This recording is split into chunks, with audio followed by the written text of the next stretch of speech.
Top quality और consistent performance के लिए सिर्फ सिल्वर पंप, नाम याद रखना। આવા કયા સ્ટોક છે જે આવતા અઠવાડિયે આપણે ફોકસ પર કરીશું?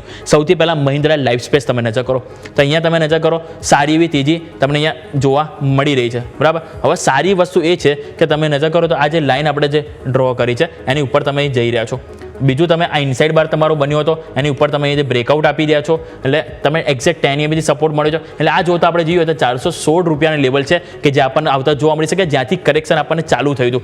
અને નીચે સપોર્ટ તરીકે આપણે અહીંથી આ રાખીશું, એ છે 349 રૂપિયા, જે વારંવાર આપણને સપોર્ટ મળ્યો છે. અને અહીંયા પણ તમે જો સપોર્ટ મળ્યો, અહીંયા સપોર્ટ મળ્યો, એટલા માટે આપણે આ લેવલ ફોકસ કરીશું 349, અને ઉપર આપણને 416 રૂપિયાના લેવલ અહીંયાથી જોવા મળી શકે છે. આઝાદ એન્જિનિયરિંગ ઉપર નજર કરો, આઝાદ એન્જિનિયરિંગમાં પણ તમને સારી એવી તેજી જોવા મળી છે. અને અહીંયા તમે જો તો વારંવાર સપોર્ટ અહીંયા લેવા જોવા મળે. આ 1 વખત, આ 2 વખત, આ 3 વખત, 4 વખત, ઇવન 5 વખત સ્ટોકે વારંવાર 1548 આવે ત્યાંથી સપોર્ટ લીધો છે. એટલે એને સપોર્ટ તરીકે આપણે રાખીશું. અને ઉપરની તરફ જે રીતે આપણને હાયર લો બને છેલ્લા 3 દિવસથી, તો આપણે અહીંયાથી 1747 સુધીના આપણે અહીંથી લેવલ જોવા મળી શકે. એટલે વ્યૂ ઘણો પોઝિટિવ છે. સ્ટોપ લોસ તરીકે આપણે અહીંથી 1548 જે ફોકસ રાખીશું.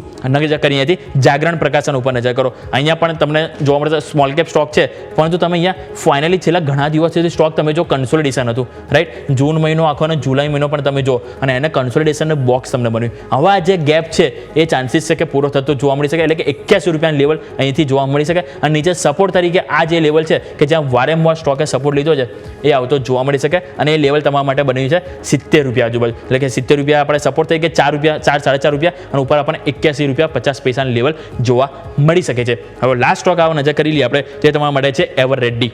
હવે એવરરેડી તમે જુઓ કે અહીં એવરરેડી સાબિત થાય છે કે નહીં, એમાં તમે જોશો તો રાઉન્ડ બોટમ ફોર્મેશન તમારા માટે બન્યું છે. અને જુઓ તો અહીંયા તમને 10 EMA બની છે, તમારે અહીંયાથી ઇનસાઇડ બાર બન્યું છે. અને એ જોતા તમે જુઓ, જો આ રાઉન્ડ બોટમ ફોર્મેશન અહીંયાથી કમ્પ્લીટ થશે 423ના લેવલ જોવા મળી શકે છે. નીચે સપોર્ટ તરીકે આપણે આ રાખીશું, એ છે તમારા માટે 364, જે અગાઉ પણ તમને અહીંયાથી સપોર્ટ તરીકે મળ્યા છે. એટલે સ્વાભાવિક છે કે એવરરેડી જો રાઉન્ડ બોટમ ફોર્મેશન અહીંથી બનશે તો આપણને અહીંથી 423 સુધીના પણ લેવલ જોવા મળી શકે. એટલે હવે આજના દિવસે આપણે ટોટલ નવા 4 સ્ટોક વાત કરી: મહિન્દ્રા લાઈફ સ્પેસ, આઝાદ એન્જિનિયરિંગ, જાગરણ પ્રકાશન અને બીજું એવરરેડી. 4 સ્ટોક છે કે જે આપણે આવતા અઠવાડિયા માટે ખાસ કરીને ફોકસ રાખીશું.